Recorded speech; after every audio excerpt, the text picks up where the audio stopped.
네, 내일이 바로 이제 대통령 선거입니다. 거슬러 가보면 국회가 대통령 탄핵소추안을 의결한 게 2016년 12월 9일이었고요. 헌법재판소에서 파면한 게 2017년 3월 10일, 그리고 내일 대선입니다. 그런데 그 전에 기폭제가 된 게 바로 박근혜 최순실 게이트죠. 바로 이 게이트 뒤에는 발로 뛰어서 취재해서 결정적인 역할을 한 기자들이 있었고요.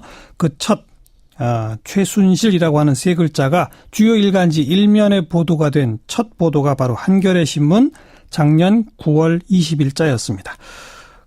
그로부터 특별 취재반을 꾸려서 여러 특종을 이루어낸 특별 취재반 팀장 한겨레 김의겸 기자가 이번에 책을 하나 냈네요. 최순실 게이트라고 하는 제목이고요. 부제가 기자들 대통령을 끌어내리다, 이런 제목입니다.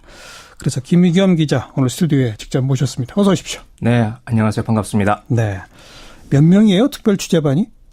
6명입니다. 저까지 포함해서. 처음부터 6명이었어요? 아니요, 처음엔 셋으로 시작했는데 마지막 결과적으로 6명이 됐습니다. 스스로 판단하실 때, 그러니까 9월 20일자가 이제 최초 최순실이라는 이름이 등장한 보도잖아요. 그 후에 특종을 몇 건쯤 했다고 생각하십니까? 글쎄요. 그냥 일면 톱으로만 기준을 했을 때 누군가 세봤는데 36건인가? 그랬다고 얘기를 들었습니다. 제가 직접 세보지는 않았는데. 3명으로 시작해서 6명 된 특별 취재반이 그렇게 많은 특종을 했다. 전무후무한 거 아닙니까? 네, 흔치는 않은 일이었던 것 같습니다. 이 책은 어떻게 내시게 됐습니까, 그래서? 취재를 할 때는 낼 생각을 안 했고요. 이 끝마칠 때 즈음해서 대선배께서 임재경, 저희 부사장을 지내셨던 임재경 선배께서 책을 내라. 기록으로 남겨야 남는 거다.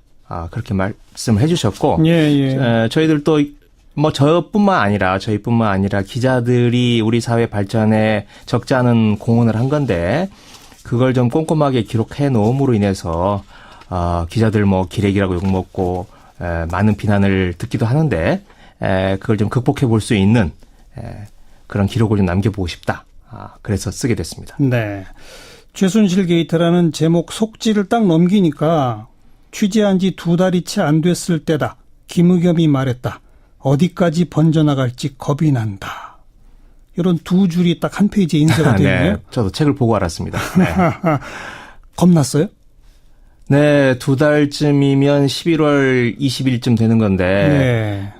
아니, 취재한 지 2달이 채 안 됐을 때니까. 9월 20일보다 전에 취재를 시작했을 거 아니에요, 사실은. 그때쯤을 됐나요? 네. 그럼 하여튼 그게 한 11월쯤 됐는데, 이제 그때가 촛불, 그 전에 JTBC 태블릿 PC가 10월 24일 날 터져 나오고. 그렇죠. 그리고, 촛불 시위가 기하급수적으로 막 늘어날 때였습니다. 네.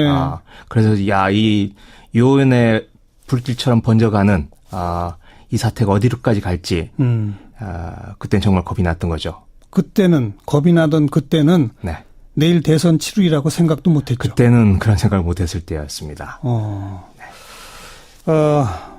부제가 기자들 대통령을 끌어내리다, 이런 제목이 붙었는데 좀 거창하죠. 어떻게 끌어내리게 되는지 한번 과거로 거슬러 가서 일전에도 지난 겨울에도 저희 프로에 나와서 최초 최순실 보도가 나오게 된 과정을 잠깐 소개하신 바 있는데 짧게 다시 한번 좀 정리해 봅시다. 어떻게 이게 시작된 거죠? 시작은 우병우 때문이었죠. 지난 8월에 우병우 때문에 나라가 들썩였어요. 그런데 이상한 건 청와대가 우병우를 보호하기 위해서 조선일보와 전쟁을 벌이는 겁니다. 그랬죠. 네. 그런데 우병우는 일개 비서관인데 왜 조선일보와까지 전쟁을 벌일까? 그 궁금증 때문에 취재를 하게 됐고, 저에게 결정적인 증언을 해주신 분이 우병우가 본질이 아니다. 이건 미르재단을 덮기 위해서 우병우 건을 일부러 키우는 거다. 이런 이야기를 들려주신 분이 계셨고, 고위 사정당국 관계자라고 하셨는데, 책에 제가 그렇게 표현했습니다. 지금도 현직에 있나요? 네, 지금도 현직에 있습니다. 그분이 미르재단 얘기할 때 처음 알았다면서요? 네, 그때는 제가 처음 알았습니다. TV조선에서 이미 한 달 전에 보도를 했었는데 네. 제가 그 보도 사실 자체를 까맣게 모르고 있었어요. 그러니까. 네. 그래서 미르가 뭐예요? 그랬다면서요. 네. 그랬습니다. 그랬더니 기자 맞아? 이랬던 거죠. 네. 그래서 뒤져보니까 네. 어땠습니까? 그래서 이제 여러 사람들 탐문을 하게 됐는데 그중에 한 분이 이제 최순실 씨를 잘 아는 어떤 분이 그 미르 재단의 뒤에 최순실이 있다라고 네. 하는 이야기를 들려줬죠. 예. 그래서 취재 의혹이 훨씬 더 솟았고 예. 그런데 있다라는 것만 아는 것만으로는 부족한 거죠. 증거가 증거를 입증을 해내야 되기 그러니까요. 때문에 예. 그래서 이제 저희 아까 얘기했던 특별 취재반을 꾸리고 그 증거를 잡기 위해서 저희들이 한 20일 동안 뒤지다가 최순실의 이제 꼬리를 밟게 된 거죠. 네. 꼬리를 밟은 게 바로 K스포츠재단 이사장이 그렇죠. 최순실이 다니던 단골 마사지 센터. 네, 그 센터장이었다. 그러죠. 네.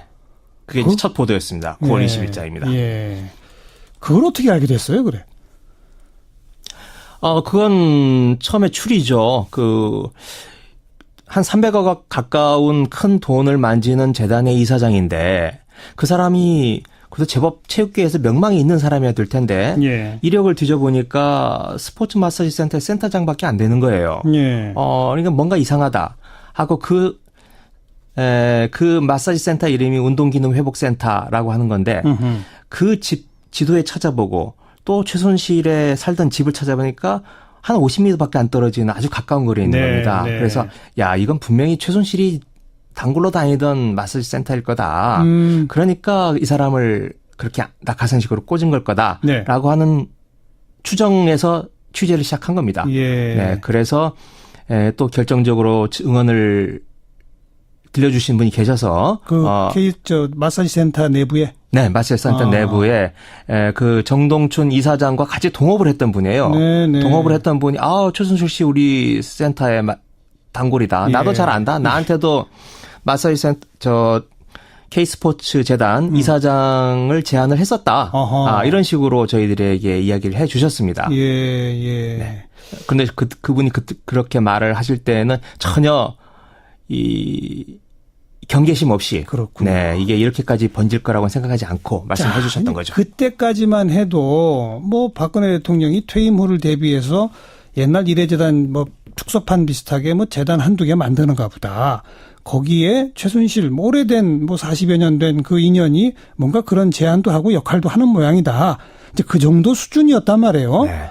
그러다 그게 이제 갑자기 최순실의 딸 정유라 이화여대 게이트로 좀 번졌죠. 네, 그렇습니다. 그러다가 그것이 국정농단으로 번졌죠. 네, 그렇죠. 그 결정적 고비가 뭐예요, 그러면? 몇 가지 고비가 있는데 첫 번째 고비는 이화여대 네. 말씀하셨던 이화여대 문제죠. 처음에 저희에게 저 이야기를 들려준 분은 안민석 의원입니다. 어허. 네, 안민석 의원이 바로 그해 여름에 네. 9월 초로 알고 있는데 9월 초에 학부모들하고 같이 어떤 아이스크림 가게에 가서 아이스크림을 먹는데 그중 한 학부모가 그러더라는 거예요. 이야기 들어보니까 최순실이 이화여대 가서 난리를 쳤다는 거예요. 예. 라고 하는 이야기를 들려준 거예요. 그래서 안민석 의원이 귀가 번쩍 뛰었죠. 안민석 의원이 체육대학 교수 출신이에요. 그렇죠. 네. 예. 그래서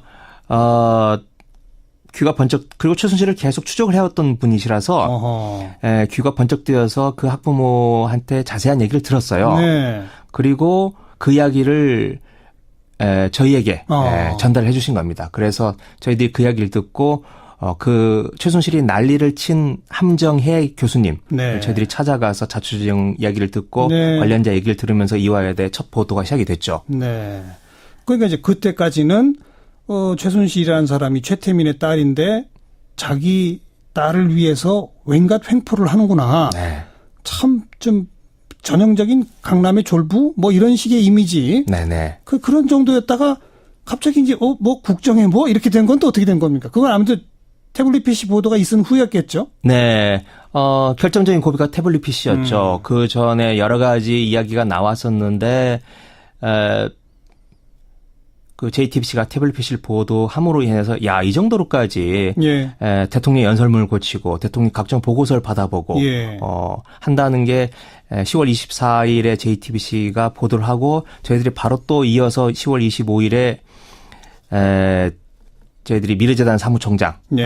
이성환 씨로부터 들은 이야기를 또 대대적으로 또 보도를 했죠. 그게 그렇죠. 서로 맞물리면서 이성환 사무총장한테 네. 들은 얘기가 매일 저녁 뭐 몇십 센티미터짜리의 네, 보고서들이 보고서 청와대 보고서를 받아서 그걸 최순실 씨가 들여다보고 네. 그리고 무슨 회의를 했다. 네, 뭐 이런 회의를 하고 그런 그리고 거였죠.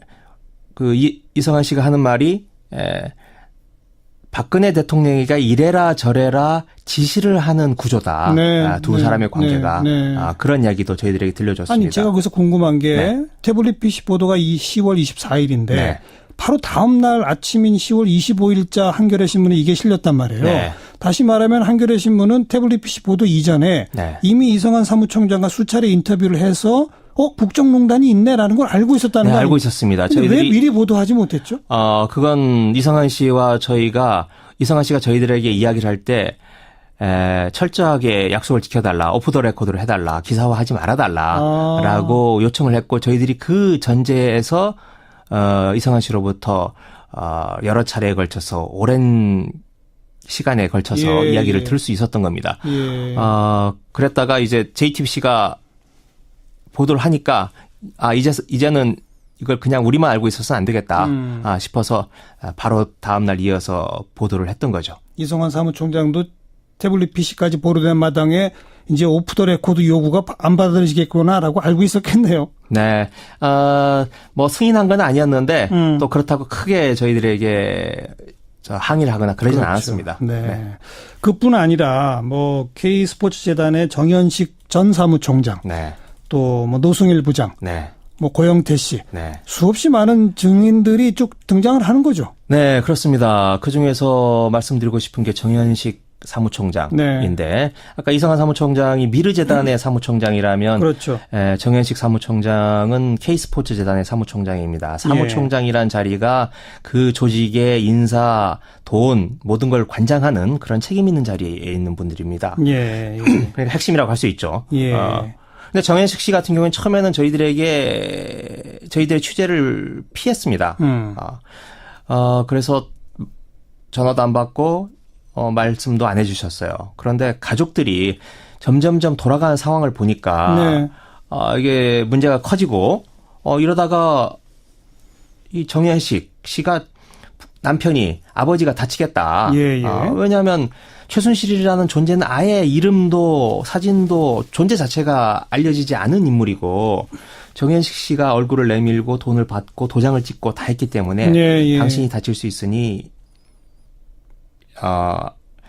조처를 취하자라고 하면서 저희들에게 접촉을 해왔습니다. 네. 그래서 저희들이 설득을 하고 그래서 좀 뭐 이야기가 길어진다면 10월 23일 날 밤, 비 오는 일요일 날 밤이었는데 저희들이 연락을 받고 그 남양주의 마석으로 찾아갑니다. 예, 찾아갈 때 제가 한겨레 20년 사사를 가지고 가는데 그 사사를 보여주면서 한 권 드리면서 네. 한겨레 신문 작고 가난한 신문이지만 그 정직한 신문이다.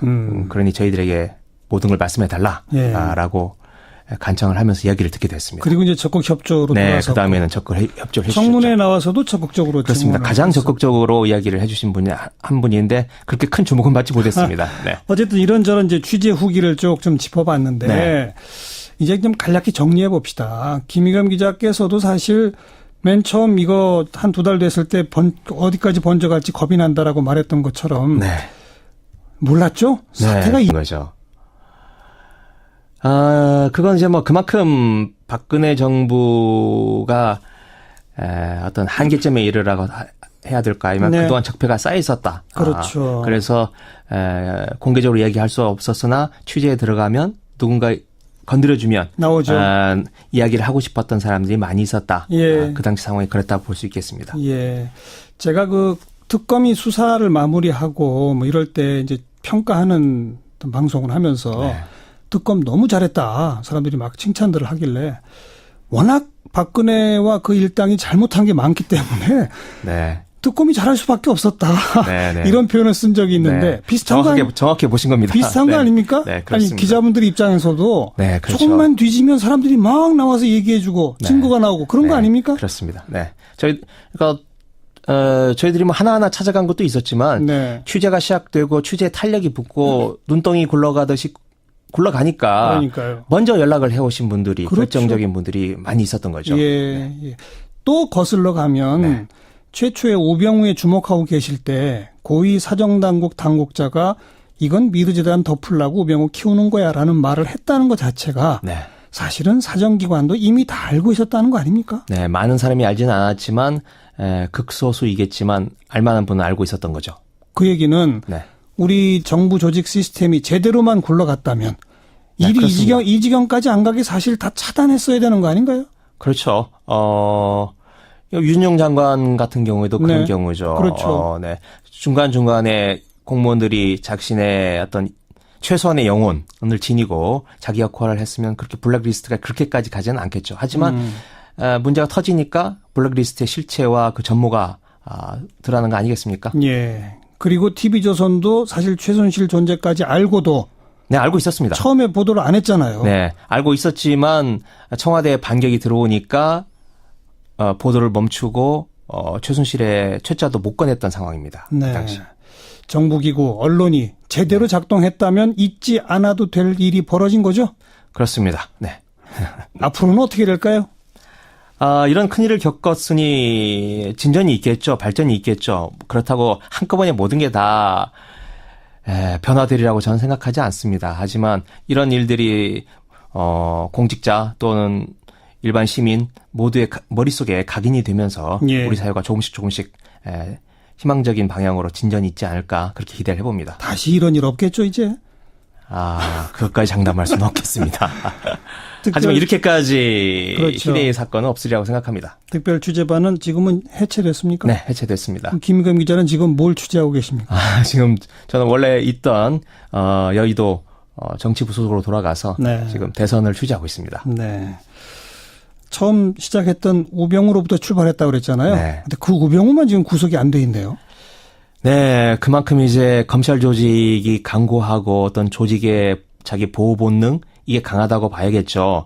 특히 우병우가 심어놓은 그 라인, 이른바 우병우 라인이 있기 때문에 초기에 초기에 수사는 초기에 해야 되는 건데 증거를 잡아야 되는데 그 타이밍을 놓쳐버렸다 이렇게 볼 수 있겠습니다. 네. 자, 다음에 또 큰 특종을 하시길 바라겠습니다만 이런 일이 또 안 벌어져야 되기 때문에 네, 그렇죠. 특종 못 하셔도 상관없습니다. 그동안 네. 수고 많으셨어요. 네. 고맙습니다. 네, 고맙습니다. 한겨레 신문의 김의겸 기자였습니다. 얘는 네. 내일 대선 치르리라고 생각도 못했죠. 그때는 그런 생각을 못했을 때였습니다. 부제가 기자들 대통령을 끌어내리다 이런 제목이 붙었는데 좀 거창하죠? 어떻게 끌어내리게 되는지 한번 과거로 거슬러 가서 네. 뭐 일전에도 지난 겨울에도 저희 프로에 나와서 네. 최초 최순실 보도가 나오게 된 과정을 잠깐 소개하신 바 있는데 네. 짧게 다시 한번 좀 네. 정리해 봅시다. 어떻게 이게 시작된 거죠? 시작은 우병우 때문이었죠. 지난 8월에 우병우 때문에 나라가 들썩였어요. 예. 그런데 이상한 건 청와대가 우병우를 보호하기 위해서 조선일보와 전쟁을 벌이는 겁니다. 그랬죠. 네. 그런데 우병우는 일개 비서관인데 왜 조선일보와까지 전쟁을 벌일까? 네. 그 궁금증 때문에 취재를 하게 됐고, 예. 저에게 결정적인 이 책은 어떻게 내시게 됐습니까? 그래서. 취재를 할 때는 낼 생각을 안 했고요. 이 끝마칠 때 즈음해서 대선배께서 임재경 저희 부사장을 지내셨던 임재경 선배께서 예. 책을 내라. 기록으로 남겨야 남는 거다. 그렇게 말씀을 해주셨고, 예. 저희들도 뭐 저희뿐만 아니라 기자들이 우리 사회 발전에 적지 않은 공헌을 한 건데 그걸 좀 꼼꼼하게 기록해 놓음으로 인해서 기자들 뭐 기레기라고 욕먹고 많은 비난을 듣기도 하는데 그걸 좀 극복해 볼 수 있는 그런 기록을 좀 남겨보고 싶다. 그래서 쓰게 됐습니다. 네. 최순실 게이트라는 제목 속지를 딱 넘기니까 취재한 지 2달이 채 안 됐을 때다. 김의겸이 말했다. 어디까지 번져나갈지 겁이 난다. 이런 두 줄이 딱 한 페이지에 인쇄가 되어 있네요. 네, 저도 책을 보고 알았습니다. 네. 겁났어요? 네, 2달쯤이면 11월 20일쯤 되는 건데. 네. 아니, 취재한 지 2달이 채 안 됐을 때니까 네. 9월 20일보다 전에 취재를 시작했을 거 아니에요, 사실은.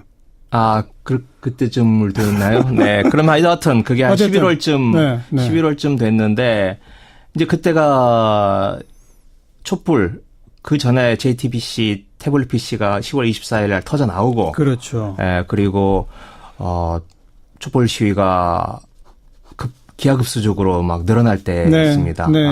그래서, 이 요연의 불길처럼 번져가는, 이 사태가 어디로까지 갈지, 그땐 정말 겁이 났던 거죠. 그때는 겁이 나던 그때. 네, 내일이 바로 이제 대통령 선거입니다. 거슬러 가보면 국회가 대통령 탄핵소추안을 의결한 게 2016년 12월 9일이었고요. 헌법재판소에서 파면한 게 2017년 3월 10일, 그리고 내일 대선입니다. 그런데 그 전에 기폭제가 된 게 바로 박근혜 최순실 게이트죠.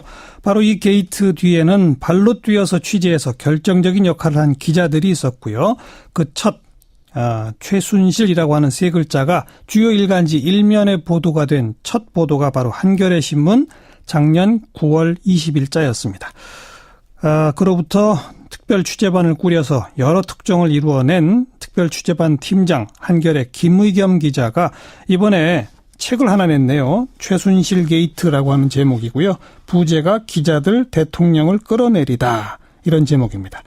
그래서 김의겸 기자 오늘 스튜디오에 직접 모셨습니다. 어서 오십시오. 네, 안녕하세요. 반갑습니다. 네. 몇 명이에요, 특별 취재반이? 6명입니다.